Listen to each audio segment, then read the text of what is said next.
Coming up on the February edition of Channel 12's Lakeside News. In this month's Around the Lake, we'll introduce you to Amber Johnson, who uses her love of photography to help abandoned animals find a home. We'll head to the Mound Fire Department to interview Andy Drilling, who was recently named Mound's Firefighter of the Year. LMCC's Master of Avoiding Danger will give you some important snowplow safety tips. And we'll brave the elements to recap this year's Arctic Fever celebration. Lakeside News is next.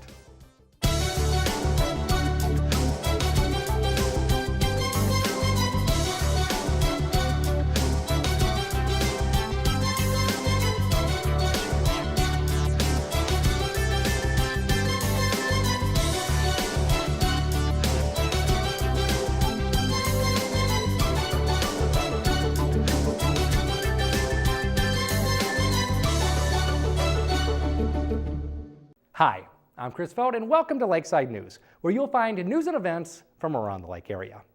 Each month, we spotlight individuals, organizations, or businesses that are making a difference in their community. In this month's Around the Lake, we'll introduce you to Amber Johnson, who uses her love of photography to help shelter dogs find a home. Tyler Rabe reports.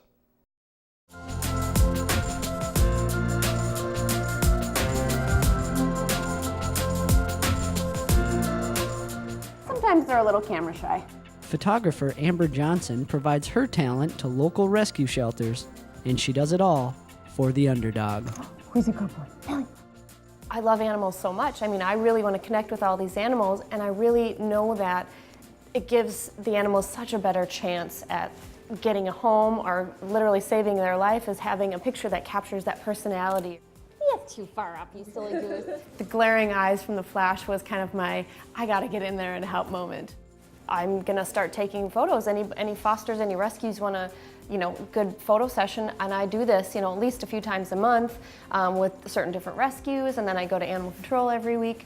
So it's just so crucial and important for them to have a really great photograph, and animals are getting adopted left and right way faster than they were. I would say more or less I tried other things that I thought I may like, and my path kept bringing me back here. That's pretty much all it was. So I listened this time. When I am photographing these animals, bringing out their personality is crucial. It's so important. It's just making sure they're comfortable. You cannot force an animal to, pose for a picture. So I think kind of warming them up to you, letting them know that you're okay, you're safe with some treats or toys, then they're able to just relax. I usually am as low to the ground as I can be. Usually I'm shooting, on my stomach, I'm sitting on the floor, just anywhere where they're not feeling intimidated. Anything to really kind of get them going, okay, this lady's okay, and she's gonna be doing something good for us. Hi, oh hello, oh hello, hello, hello, hello. For me to be able to just play with them, is not only fun for them, but for me too, and then that really shows their personality when I'm snapping away these photos, and I think it really does capture the best of them. I work well with animals, they work well with me. I just have a ton of really wonderful rescue and shelter connections in Minnesota, and there's so many animals that need help. I just have such a strong passion and connection for that, and I just know that's what I'm supposed to be doing. I do is good. I would say anybody can really make a difference. Whether you are going to go to a shelter and play with the cats, walk a dog, giving them any attention at all. I've left there, bawling my head off multiple times, just going, what can I do, what can I do? Pushing certain animals on social media, doing anything I can. When you snap as many pictures as Amber has, you meet countless animals that grab hold of your heart. There was 2 pit bulls actually, Lady and King, and they, for whatever reason, you could just see it in their eyes. They were so loving and so kind, and lots of time bully breeds don't really get as great of a chance. Who's a good girl? I instantly connected, and I pushed and rooted so hard for these animals, and luckily they got pulled by a rescue. Just knowing that they got out of there safely and are laying on someone's couch waiting for their forever family is everything to me. Thanks to Amber's pictures, adoption rates continue to rise, with many dogs now heading home, the pick of the litter. Give shelter and rescue dogs a chance, and cats of course, and hamsters, or any other kind of animal. It is not their fault that they're there. It's most likely the human's fault that got them there. They are the most grateful animals. They will cherish every treat and every toy, and they will just be your best friend. So I say give them a chance.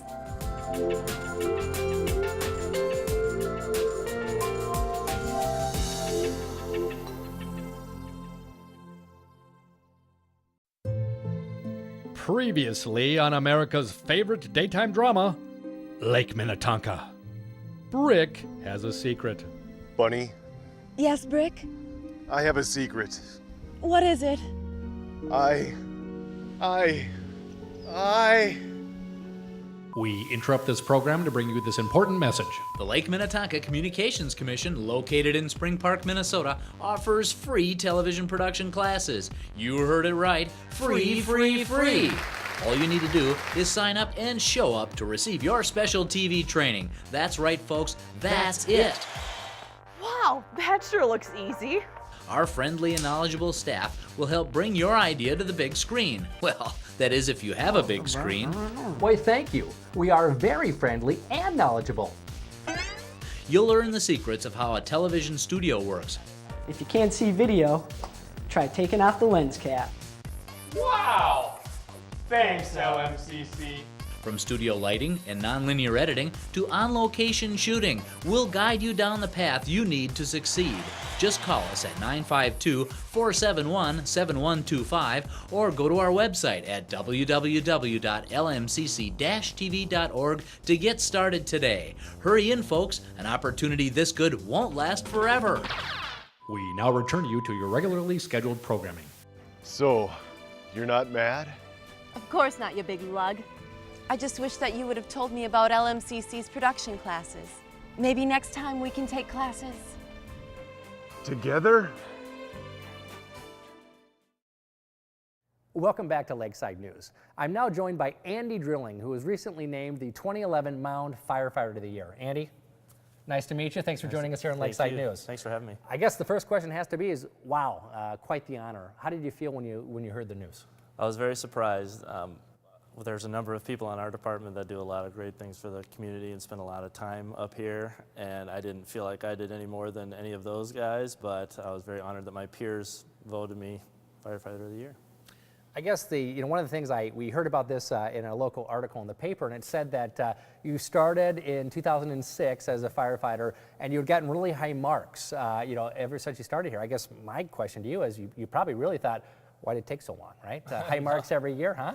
No, not at all. I just try and make every call that I can when I'm in town. We're a paid-on-call department, so if you're available, you're not really required, but you should come up to the station, so I try and make every call that I can. I work away from town, so the day calls I have a hard time making, so I try and make my percentage by making the nighttime and evening and weekend calls. Yeah, let's talk about the dedication it takes to do something like this. As you mentioned, this is not your job per se. Talk about your dedication to this fire department in this community. Well, we're recent residents to Mound, but I joined the fire department to basically meet people in the community, to meet the doers of the community, and my family has a history of being in the fire service, so I knew a little bit of what it was about, and it just feels good to give back to the community that you live in, and I think Mound's a great place to live. When I talk to people that live, closer to the city, they say Mound is so far away, and it's only 30 minutes from downtown. It's not that far, but it's a great place to live. The proximity to the lake is wonderful, and it's kind of nice for us because we get a variety of calls. We have to learn lake stuff, water rescue, ice rescue, so there's a lot of things to learn. Now talk a little bit about that. You weren't originally from Minnesota. You moved here. You said there's some members of the family that were firefighters. Yep. To carry on that tradition, did you feel like there was a little bit of a calling? How did that kind of come together? What happened there? Well, like I said, when we moved here, I wanted to meet people, and I felt like, well, I'm pretty familiar with the fire service. My dad and grandpa were firemen in San Diego, and they really enjoyed it and had a lot of really neat stories, and I just kind of grew up with it and thought, oh, it'll be really neat to get on a department here, not really knowing what it's about, because in California they're all full-time departments, where here it's mostly paid on call. So I was glad they took me on, and there's just so much to learn, and I went to Hennepin Tech and got my degree there, and I still feel like I have a lot to learn. So I was gonna say, you've been in here now for 6 years, involved here as a firefighter. Talk a little bit about, again, we talked about giving back to the community. Again, why do you love it? It's just, I don't know. It's hard to explain. It's just something that I can take pride in. I enjoy working where I work for my full-time job, but I feel a sense of pride being a firefighter, especially for the city of Mound, because we do have a very good fire department, and great guys on the department. I couldn't ask for a better place. Congratulations. Keep up the good work. Thank you. Thanks for joining us on Lakeside Yeah, News. Absolutely. All right. Thanks. We'll be back right after this. I'm Jen Olson, State Senator from Senate District 33, which serves all of the Lake Minnetonka communities within Hennepin County.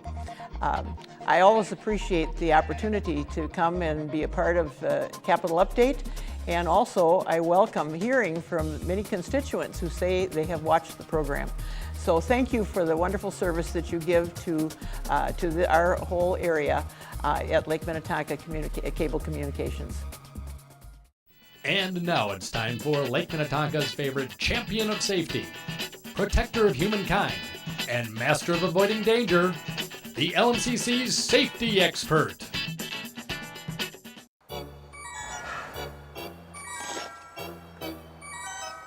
Oh, hi there. World-renowned LMCC safety expert Chris Vogt here. Today I'm in Victoria, Minnesota on a cold, blustery day at the Public Works Department. Now again, as a world-renowned safety expert, it's my job to make sure that you, John Q. Public, is safe during the cold winter months. Today we're going to go over some important snowplow safety tips. Now again, as I said before, I am a world-renowned safety expert. I would never go to the end of this driveway as a snowplow is coming through. Did I just say snowplow?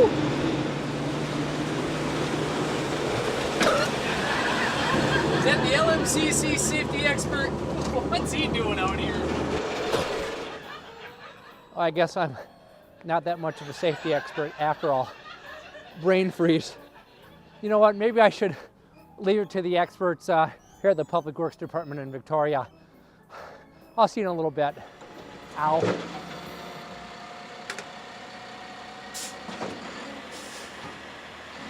A lot of the common problems that we see out plowing snow, depending on obviously time of year, whether it be around Christmas time, holidays and so forth, is a lot of traffic.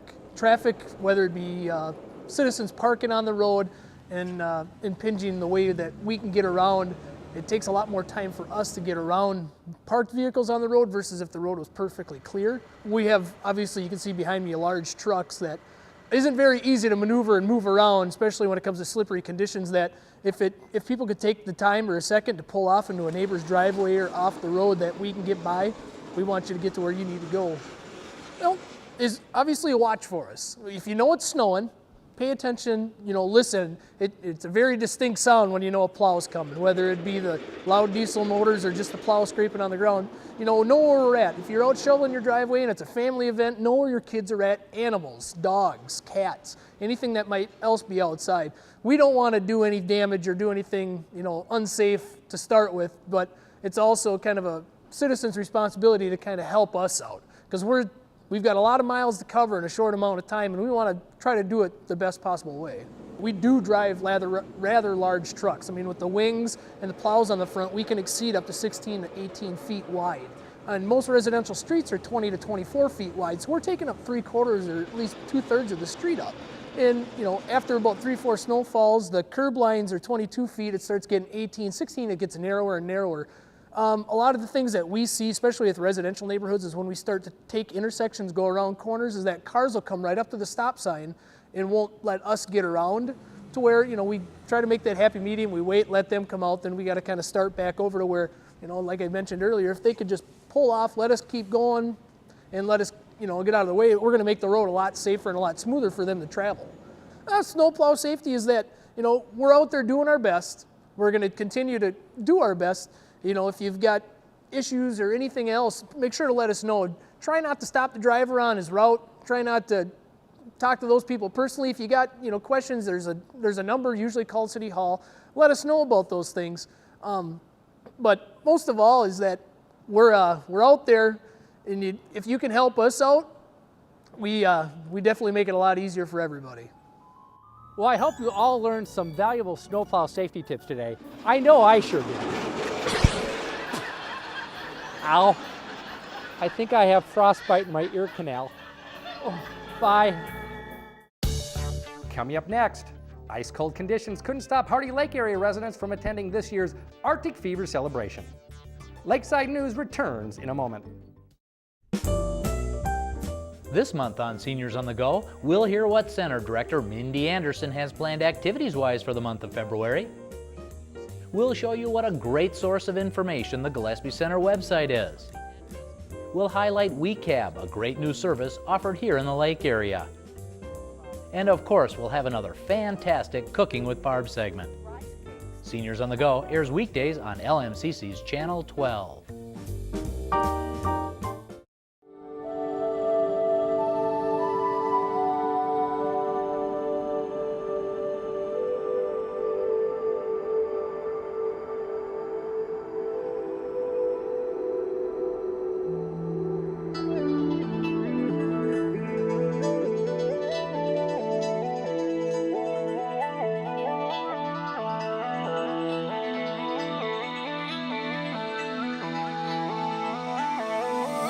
We originally planned the event 6 years ago. This is our 6th annual. We tried to make sure that we had a skeleton of activities that did not need snow to survive. And of course, this is what we did. We have the backbone of our event is our sleigh rides presented by Ken Tice.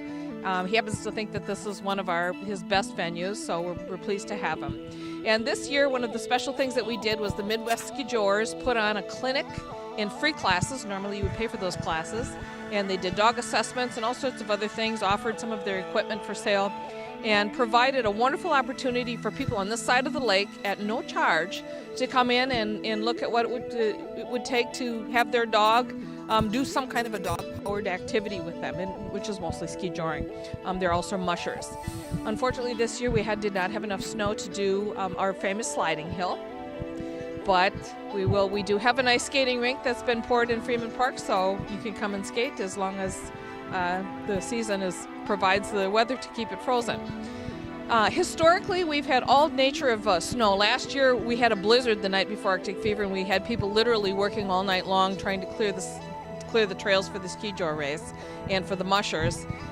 This year, we had no snow at all. So it depends on we're wholly dependent on the weather for what we end up doing. I would rather have this kind of weather than 20 below zero with 40-mile-an-hour winds, and we have had that as well. So Arctic Fever has been a huge success. This year we had some new sponsors, Wintergreen, Northern Wear, and they're extremely well known. They make clothing for Arctic expeditions and all nature of weather. They're a big supporter of all type of winter activities, and we have many of our other sponsors have been back. The American Legion Post 259. In fact, the Sportsman's Club sponsored an ice fishing contest this year, but again, there's no ice anywhere, so they have postponed their ice fishing contest or event actually until the 18th of February when it will be held. Hopefully, there'll be some ice then, so you can go to the website and check on that and keep track of that. www.arcticfever.net. We also have a Facebook page, and the 3 cities that are involved, Shorewood, Tonka Bay, and Excelsior, you can go to the city websites, and we will be linked to the Arctic Fever website as well. Everything else that's always been popular will be back next year. We've always had dog sled rides, but you need an 8-inch pack of snow for the dogs to run. The same for the ski jour races. So next year we'll be pulling it all back out of the bag and running it again.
The Lake Minnetonka area was first explored by European descendants in 1822 by two young men. While traveling up the Minnehaha Creek from what was then Fort St. Anthony, now Fort Snelling, William Joseph Snelling and Joseph Renshaw Brown paddled into Lake Minnetonka.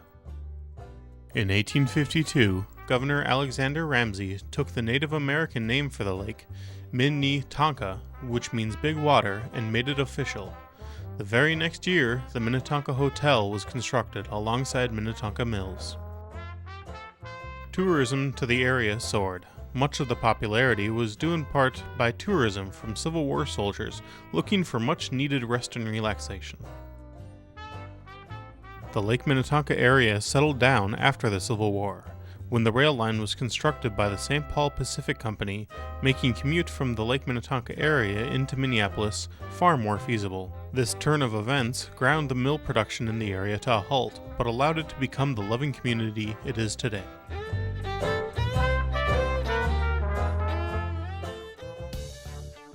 I pledge allegiance to the flag of the United States of America and to the republic for which it stands, one nation, under God, indivisible, with liberty and justice for all.